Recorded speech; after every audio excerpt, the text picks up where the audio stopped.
सत श्री अकाल। न्यूज़ 18 पंजाब हरियाणा हिमाचल वेख रहे सारे दर्शकों का स्वागत। मैं तुहाडे नाल रजिंदर कौर। खेती कानूनां नूं लैके आज सुप्रीम कोर्ट च अहम सुनवाई होनी है। दरअसल लगातार सरकार दे नाल रेड़का चल रहा खेती कानूनां नूं लैके इस विचाले आज सुप्रीम कोर्ट च अहम सुनवाई। पिछली सुनवाई दौरान सुप्रीम कोर्ट ने पूछा सी कि कानून कुछ समय लिए मुलतवी नहीं हो सकते। सुप्रीम कोर्ट ने कमेटी बनाने का भी सुझाव दिता सी। हुण वड्डा सवाल है कि सुप्रीम कोर्ट विच कोई हल निकलेगा जदों 41वां दिन अज किसानां दे अंदोलन दा लगातार सरकार ते किसानां विचाले रेड़का चल रहा है। 7वें दौर की कल गलबात जड़ी हुई वह भी बेसिट्टा रही। नैशनल हाईवे जाम होने के खिलाफ सुप्रीम कोर्ट में दरअसल पटिशनां दायर कीतियां गईयां सन, जिसते चीफ जस्टिस की अगवाई वाले बेंच ने पिछली सुनवाई दौरान कहा सी कि पहला किसानां दे धरने का मसला हल करना जरूरी है, फिर खेती कानूनां का मसला आवेगा।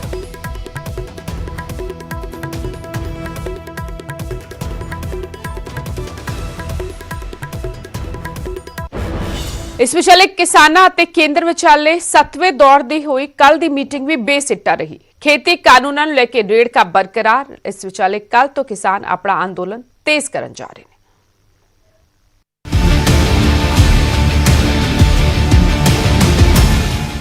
नवे साल ते नवे नतीजे की उम्मीद सी, पर कोई हल सामने नहीं आया। केंद्र ते किसानां दे विचाले 7वें दौर की मीटिंग बिना किसी सिੱਟੇ ते खत्म हो गई। सरकार MSP ते गल करना चाहती सी, किसान 3 खेती कानून रद्द करवाउण दी मंग ते अड़े सी। इस कारण मीटिंग दे विच काफ़ी तलख कलामी भी हुई। किसान कहते रहे कि कानून वापस करवाने ने, सरकार कहती रही कानून वापस नहीं होणगे। बिंदुवार चर्चा करते हैं, पर किसान अपनी मंग ते खड़े रहे। मीटिंग तो बाद खेतीबाड़ी मंत्री ने की किया वो सुनना जरूरी है। किसान यूनियन के साथ चर्चा हुई और भारत सरकार के 2 कानून नए और 1 संशोधन, ऐसे जो 3 कानूनों के बारे में चर्चा चलती है, उस पर हम लोग चाहते थे कि यूनियन क्लॉज वाइज चर्चा करें, जिससे कि उसमें से रास्ता निकालने में आगे बढ़ सके। इसी पर बात चलती रही। थोड़ा बहुत बात MSP पर भी हुई, लेकिन आज हम कोई निर्णय तक नहीं पहुंच सके और इसलिए यूनियन और सरकार दोनों ने मिलकर तय किया कि 8 तारीख को पुनः 2 बजे बैठेंगे और इस चर्चा को आगे बढ़ाएंगे। चर्चा में स्वाभाविक रूप से माहौल अच्छा था, लेकिन एक्ट रिपील पर अड़े रहने के कारण कोई रास्ता बन नहीं पाया। लेकिन मुझे आशा है कि जिस प्रकार की बातचीत आज हुई है, उस हिसाब से अगली बैठक में सार्थक चर्चा होगी और संभवतः हम लोग समाधान तक पहुंच पाएंगे। लंच ब्रेक के विचाले राज मंत्री सोम प्रकाश ने वखरे तौर पर किसानों को समझाने की कोशिश की, पर किसान इस गल नूं पक्का तार के आए सी कि खेती कानून रद्द ही करवाने हैं। MSP ਤੇ ਕਾਨੂੰਨ ਵਾਪਸੀ ਦੀ ਗੱਲ ਕਰਨੀ ਸੀ ਅੱਜ, ਪਰ ਸਰਕਾਰ ਜਦੋਂ ਤੋਂ ਗੱਲਬਾਤ ਚੱਲੀ ਹੈ, ਸਾਡੀ ਅੱਜ 7ਵਾਂ ਰਾਊਂਡ ਹੈ, ਉੱਥੇ ਹੀ ਖੜੀ ਹੈ ਜਿੱਥੋਂ ਗੱਲ ਚੱਲੀ ਸੀ। ਚਰਚਾ ਕਰ ਲਓ ਜੀ, ਕਾਨੂੰਨਾਂ 'ਚ ਕੀ ਖਰਾਬੀ ਹੈ ਉਹ ਵਾਪਸ ਕਰ ਦਿੰਦੇ ਆ, ਜਿਹੜਾ ਉਹਦੇ 'ਚ ਖਰਾਬ ਹੈ ਉਹ ਕੱਢ ਦਿੰਦੇ ਆ। ਕਾਨੂੰਨ ਬਹੁਤ ਅੱਛੇ ਨੇ, ਦੇਸ਼ ਦੇ ਲੋਕ ਇਹ ਕਾਨੂੰਨਾਂ ਨੂੰ ਬਹੁਤ ਅੱਛਾ ਮੰਨਦੇ ਨੇ। ਅਸੀਂ ਪਤਾ ਨਹੀਂ ਬੰਗਲਾਦੇਸ਼ ਦੇ ਆ, ਪਤਾ ਨਹੀਂ ਅਸੀਂ ਪਾਕਿਸਤਾਨ ਦੇ ਆ, सानू किसान नहीं समझ रहे। कमाल है खेतीबाड़ी मंत्री का यह बोलना कि देश के किसान तो बहुत अच्छा चाहते हैं, पर जो सड़कों पर बैठे ने कौन ने? चलो साहू बंदा बेचारा शरीफ है, वधिया बंदा, ऐसी गल नहीं, पर उसकी नहीं चलती होनी कि उसकी नहीं सुनता होना। गई हथ तो जोड़ना माड़ी गल नहीं है। हथ जोड़ के वाहगुरू जी का खालसा वाहगुरू जी की फतेह करनी तो चंगी होगी। अज लंगर वक्खो खादा, तुसी अपना खादा, उन्होंने चाह अपनी पीती।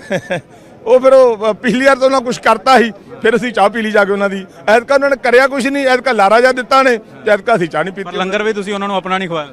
ਲੰਗਰ ਤਾਂ ਗੁਰੂ ਦਾ ਹੀ ਸ਼ਕਲ ਦੇ ਆ ਕੇ ਆਈ ਨਹੀਂ ਇੱਧਰ ਨੂੰ, ਉਹ ਪਰਾਂ ਰਹਿ ਗਏ। ਜਾਂ ਉਹਨਾਂ ਦੇ ਮਨ 'ਚ ਪਹਿਲਾਂ ਹੋਣੀ ਹੈ ਵੀ ਸ਼ਾਇਦ ਹੋ ਸਕਦਾ ਸੀ ਅੱਜ ਕੁਝ ਦੇਣਾ ਨਹੀਂ ਇਹਨਾਂ ਨੂੰ, ਅੱਜ ਲਾਰਾ ਹੀ ਏ ਤਾਂ ਨਹੀਂ ਆਏ। ਪਰ ਲੰਗਰ ਸ਼ਕਲ ਹੀ ਦੇ ਆ ਕੇ, ਲੰਗਰ ਤੋਂ ਕੌਣ ਮੋੜਦਾ ਸੀ? ਲੰਗਰ ਤਾਂ ਸਾਰੇ ਸ਼ਕਲਾਂ ਜਿੰਨਾ ਮਰਜ਼ੀ ਮੇਰੇ ਗੁਰੂ ਨਾਨਕ ਗੱਲਾਂ ਉਹੀ ਕਰ ਰਹੇ ਸੀਗੇ। ਉਹਨਾਂ ਨੇ ਆਪਣਾ ਕਾਨੂੰਨ ਵਾਪਸ ਨਹੀਂ ਲਿੱਤੇ ਹੈਗੇ। ਕਾਨੂੰਨ ਵਾਪਸ ਲੈਣੇ ਤਾਂ ਗੱਲ ਆ। ਹੁਣ ਕਾਨੂੰਨ ਵਾਪਸ ਲੈਣ ਵਾਸਤੇ ਸਮਾਂ ਚਾਹੀਦਾ ਸੀਗਾ, ਸਮਾਂ ਦੇ ਕੇ ਤਾਂ ਕਾਨੂੰਨ ਵਾਪਸ ਲਿੱਤੇ ਸੀਗੇ ਤੇ ਉਹ ਲਿੱਤੇ ਨਹੀਂ ਹੈਗੇ ਉਹਨਾਂ ਨੇ, ਤੇ MSP ਤੇ ਗੱਲ ਨਹੀਂ ਹੋ ਪਾਈ ਇਸ ਗੱਲ। ਸਰਕਾਰ ਨੇ ਕਿਸਾਨਾਂ ਦੀ ਮੰਗ ਵਿਚਾਰ ਕਰਨ ਦੇ ਲਈ ਤੇ ਦੂਜੇ ਪੱਖਾਂ ਨੂੰ ਵਿਚਾਰਨ ਦੇ ਲਈ ਸਮਾਂ ਲੈ ਲਿਆ ਹੈ। ਹੁਣ 8 ਜਨਵਰੀ ਨੂੰ ਅਗਲੀ ਮੀਟਿੰਗ ਹੋਵੇਗੀ। ਪਿਛਲੀ ਮੀਟਿੰਗ 'ਚ ਮੰਤਰੀਆਂ ਨੇ ਕਿਸਾਨਾਂ ਦੇ ਨਾਲ ਲੰਗਰ ਛਕਿਆ ਸੀ, ਪਰ ਇਸ ਵਾਰ ਅਜਿਹਾ ਨਹੀਂ ਸੀ। ਹਾਲਾਂਕਿ ਮੀਟਿੰਗ ਸ਼ੁਰੂ ਹੋਣ ਮੌਕੇ ਕਿਸਾਨਾਂ ਦੀ ਮੰਗ ਤੇ ਮੰਤਰੀਆਂ, ਅਧਿਕਾਰੀਆਂ ਤੇ ਕਿਸਾਨ ਲੀਡਰਾਂ ਨੇ ਅੰਦੋਲਨ ਦੇ ਦੌਰਾਨ ਜਾਨਾਂ ਗਵਾਉਣ ਵਾਲੇ ਕਿਸਾਨਾਂ ਨੂੰ ਮੌਨ ਰੱਖ ਕੇ ਸ਼ਰਧਾਂਜਲੀ ਦਿੱਤੀ। ਦਿੱਲੀ ਤੋਂ ਪੰਕਜ ਕਪਾਹੀ ਦੇ ਨਾਲ ਨਪਿੰਦਰ ਬਰਾੜ, ਨਿਊਜ਼ 18। 7ਵੇਂ ਦੌਰ ਦੀ ਮੀਟਿੰਗ ਦੌਰਾਨ ਫੈਸਲਾ ਹੋ ਜਾਣ ਦੀ ਉਮੀਦ ਲਗਾਈ ਜਾ ਰਹੀ ਸੀ, ਪਰ ਇਹ ਉਮੀਦ ਤਰੀ ਦੀ ਤਰੀ ਰਹਿ ਗਈ। ਉਧਰ ਦਿੱਲੀ ਦੀਆਂ ਸਰਹੱਦਾਂ ਤੇ ਬੈਠੇ ਕਿਸਾਨਾਂ ਨੂੰ ਠੰਡ ਹੋਰ ਠਾਰ ਰਹੀ ਹੈ।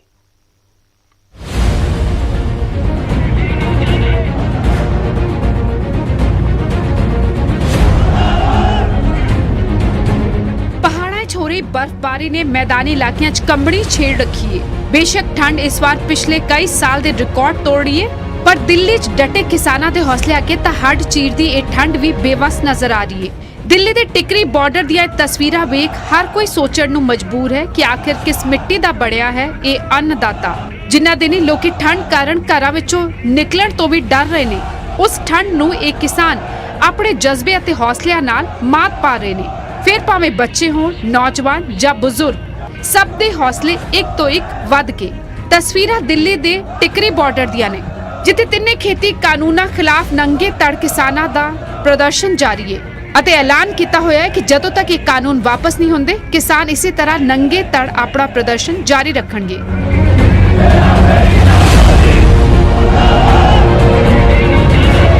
ਕੜਾਕੇ ਦੀ ਠੰਡ ਵਿੱਚ ਕਿਸਾਨ ਨੰਗੇ ਤੜ ਹਰ ਰੋਜ਼ ਟਿਕਰੀ ਬਾਰਡਰ ਤੋਂ ਨਵੇਂ ਬੱਸ ਅੱਡੇ ਤੱਕ ਪ੍ਰਦਰਸ਼ਨ ਕਰਦੇ ਨੇ। ਮਕਸਦ ਇਹ ਹੈ ਕਿ ਇਸ ਹੱਡ ਢਾਰ ਦੀ ਠੰਡ ਵਿੱਚ ਕੱਪੜ ਉਤਾਰ ਕੇ ਸਰਕਾਰ ਨੂੰ ਝੁਕਾਇਆ ਜਾ ਸਕੇ ਅਤੇ ਤਿੰਨੇ ਖੇਤੀ ਕਾਨੂੰਨ ਵਾਪਸ ਕਰਵਾਏ ਜਾਣ। टिकरी बॉर्डर तो प्रदीप धनखड़ दे नाल ब्यूरो रिपोर्ट न्यूज़ 18। एक पासे लंबी गलबात तां दूजे पासे दिल्ली बॉर्डर ते बैठे किसानां लई मीह चुनौती बनिया होया है। टिकरी बॉर्डर ते मीह तो बाद किहो जे हालात बड़े, जायजा लिया मेरे सहयोगी अर्शदीप ने। 90 साल का बुढ़ा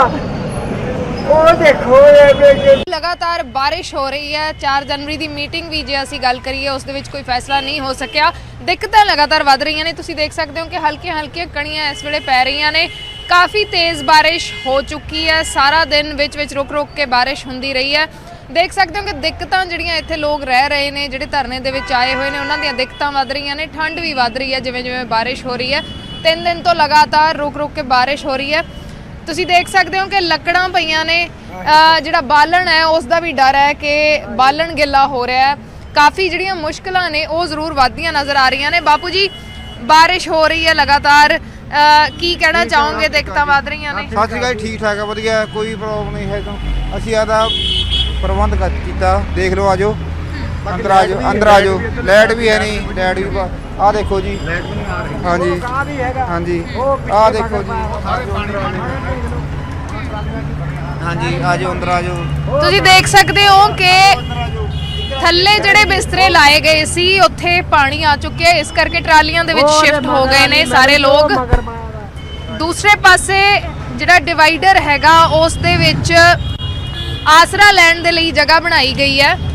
ਬਾਰਿਸ਼ ਦੇ ਕਰਕੇ ਜੇ ਦਿੱਕਤ ਆਉਂਦੀ ਹੈ, ਕਿਉਂਕਿ ਪਹਿਲਾਂ ਥੱਲੇ ਡੇਰੇ ਲਾਏ ਗਏ ਸੀ, ਤਾਂ ਇੱਕ ਆਸਰਾ ਬਣਾਇਆ ਗਿਆ ਡਿਵਾਈਡਰ ਦੇ ਥੱਲੇ ਵੀ। ਤੁਸੀਂ ਦੇਖ ਸਕਦੇ ਹੋ ਕਿ ਦਿੱਕਤਾਂ ਜ਼ਰੂਰ ਆ ਰਹੀਆਂ ਨੇ, ਪਰ ਨਾਲ ਨਾਲ ਹੱਲ ਵੀ ਲੱਭ ਲਏ ਗਏ ਨੇ। ਦਿੱਕਤਾਂ ਆ ਰਹੀਆਂ ਨੇ ਪਰ ਹੱਲ ਲੱਭ ਲਏ ਗਏ ਨੇ।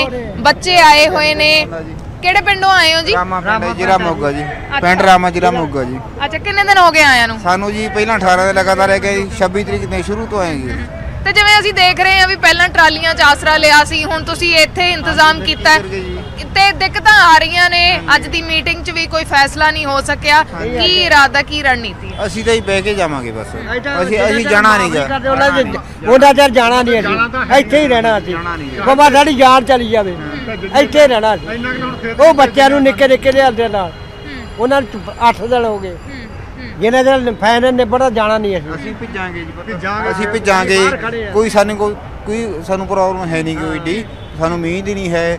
ਦਿੱਕਤਾਂ ਲਗਾਤਾਰ ਵੱਧ ਰਹੀਆਂ ਨੇ, ਪਰ ਉਸ ਦੇ ਚੱਲਦੇ ਹੱਲ ਵੀ ਲੱਭ ਲਏ ਗਏ ਨੇ। ਤੁਸੀਂ ਦੇਖ ਸਕਦੇ ਹੋ ਕਿ ਥੱਲੇ ਜਿਹੜਾ ਇੰਤਜ਼ਾਮ ਕੀਤਾ ਗਿਆ ਸੀ ਉੱਥੇ ਦਿੱਕਤ ਆਈ, ਬਾਰਿਸ਼ ਦਾ ਪਾਣੀ ਆਇਆ ਤਾਂ ਟਰਾਲੀਆਂ ਦੇ ਵਿੱਚ ਸ਼ਿਫਟ ਹੋ ਗਏ। ਬਜ਼ੁਰਗ ਆਏ ਹੋਏ ਨੇ ਬਹੁਤ ਸਾਰੇ, ਬਾਰਿਸ਼ ਲਗਾਤਾਰ 3 ਦਿਨਾਂ ਤੋਂ ਬਾਰਿਸ਼ ਦਾ ਜਿਹੜਾ ਮਾਹੌਲ ਹੈਗਾ ਉਹ ਬਣਿਆ ਹੋਇਆ ਹੈ। ਰੁਕ ਰੁਕ ਕੇ ਬਾਰਿਸ਼ ਹੋ ਰਹੀ ਹੈ, ਲੇਕਿਨ ਵਿੱਚ ਵਿੱਚ ਤੇਜ਼ ਬਾਰਿਸ਼ ਹੋ ਰਹੀ ਹੈ। ਦਿੱਕਤਾਂ ਦੇ ਬਾਵਜੂਦ ਡਟੇ ਹੋਏ ਨੇ ਕਿਸਾਨ ਤੇ ਕਹਿਣਾ ਉਹੀ ਹੈ ਕਿ ਜਦ ਤੱਕ ਕਾਨੂੰਨ ਨਹੀਂ ਰੱਦ ਹੁੰਦੇ ਉਦੋਂ ਤੱਕ ਇੱਥੇ ਹੀ ਰਵਾਂਗੇ, ਡਟੇ ਰਵਾਂਗੇ। ਟਿਕਰੀ ਬਾਰਡਰ ਤੋਂ ਕੈਮਰਾਮੈਨ ਲਾਲਤਾ ਪ੍ਰਸਾਦ ਦੇ ਨਾਲ ਅਰਸ਼ਦੀਪ ਪਰਸ਼ੀ, ਨਿਊਜ਼ 18। ਇਸ ਵਿਚਾਲੇ ਕਿਸਾਨ ਅੰਦੋਲਨ ਦੇ ਨਾਂ ਤੇ ਰਿਲਾਇੰਸ ਕੰਪਨੀ ਦੀ ਸੰਪत्ति ਦੀ ਹੋ ਰਹੀ ਭੰਨਤੋੜ ਖਿਲਾਫ company Punjab Haryana high court ਪਹੁੰਚ ਗਈ ਹੈ। ਕੰਪਨੀ ਨੇ ਭੰਨਤੋੜ ਪਿੱਛੇ ਵਪਾਰਿਕ ਸਵਾਰਥ ਦੱਸੇ, ਉੱਥੇ ਇੱਕ ਕਿਸਾਨੀ ਮੁੱਦੇ ਤੇ ਵੀ ਕੰਪਨੀ ਦਾ ਪੱਖ ਖੁੱਲ੍ਹ ਕੇ ਰੱਖਿਆ ਗਿਆ।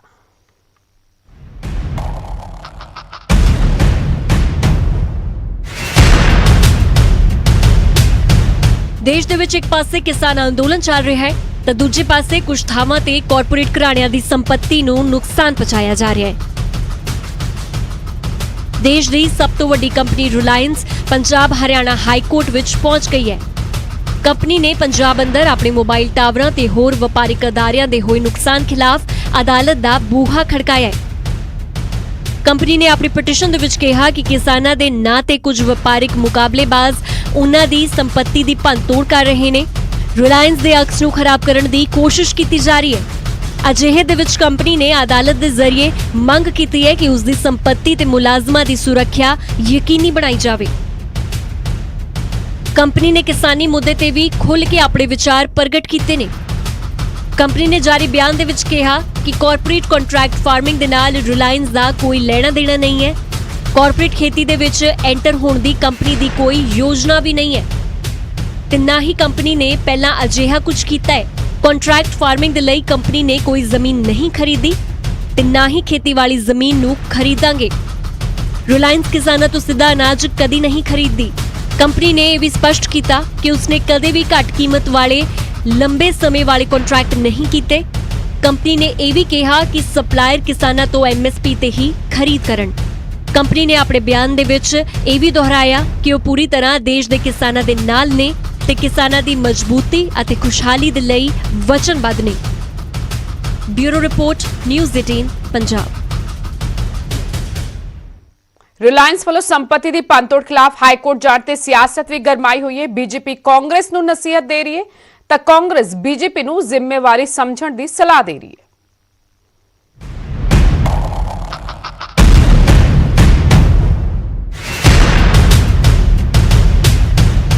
ਰਿਲਾਇੰਸ ਨੇ ਕਿਸਾਨਾਂ ਦੀ ਆੜ ਹੇਠ ਵਪਾਰਕ ਮੁਕਾਬਲੇਬਾਜ਼ਾਂ ਤੇ ਸੰਪत्ति ਦੀ ਭੰਨਤੋੜ ਕਰਨ ਦੇ ਇਲਜ਼ਾਮ ਲਾਏ।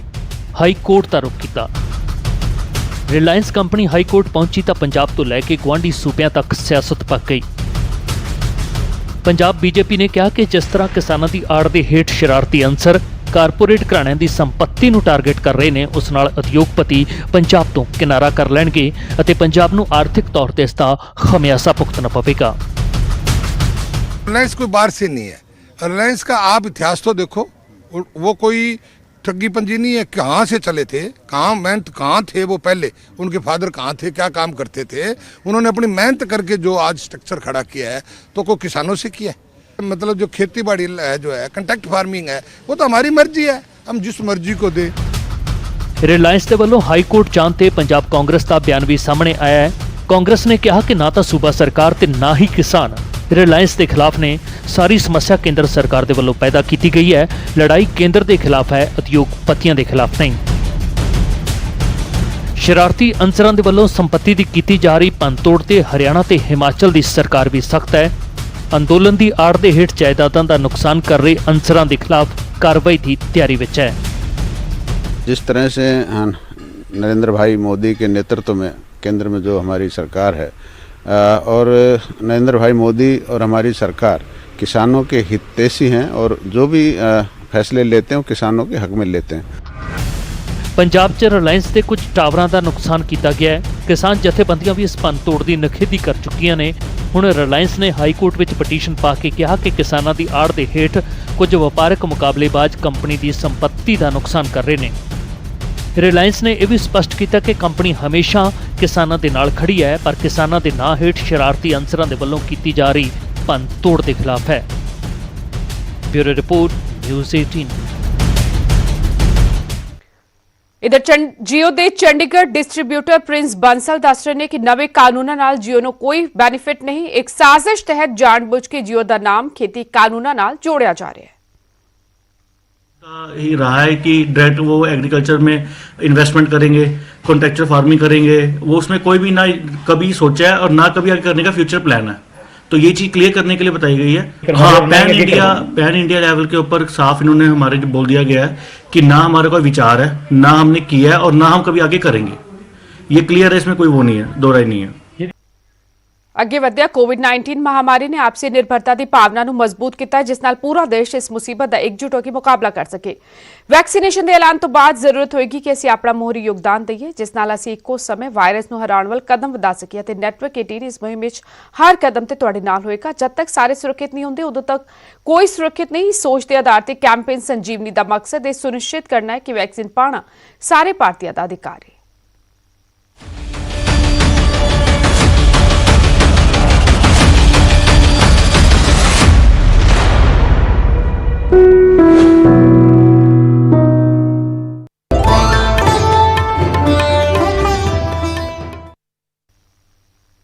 हिमाचल प्रदेश तो खबर जिथे कांगड़ा दे पौंग झील दे आले दुआले बर्ड फ्लू का खदशा वधिया होया है। प्रशासन ने झील के किनारे जाण ते रोक ला दी है। अंडे मच्छी और चिकन खाण ते विक्री ते भी रोक ला दी गई। दस्सिया जा रहा है कि सैकड़े पक्षी जड़े ने मारे गए ने, जिस तो बाद जांच हुई और बर्ड फ्लू का खदशा जताया जा रहा है, जिस तो बाद अलर्ट जोन ते है 1 किलोमीटर का दायरा। और सैलानियों ने हिदायत दी गई है कि इसके आले दुआले ना जाओ। अंडे मच्छी और चिकन खाण और विक्री ते भी रोक ला दी गई है। शिमला तो 300 किलोमीटर दूर है पौंग झील और दूर दूर तो साइबेरिया ते मध्य एशिया तो इत्थे प्रवासी पंछी पहुंचे हुए हैं। इस बुलेटिन फिलहाल नहीं, मैनू दो इजाजत, धन्यवाद।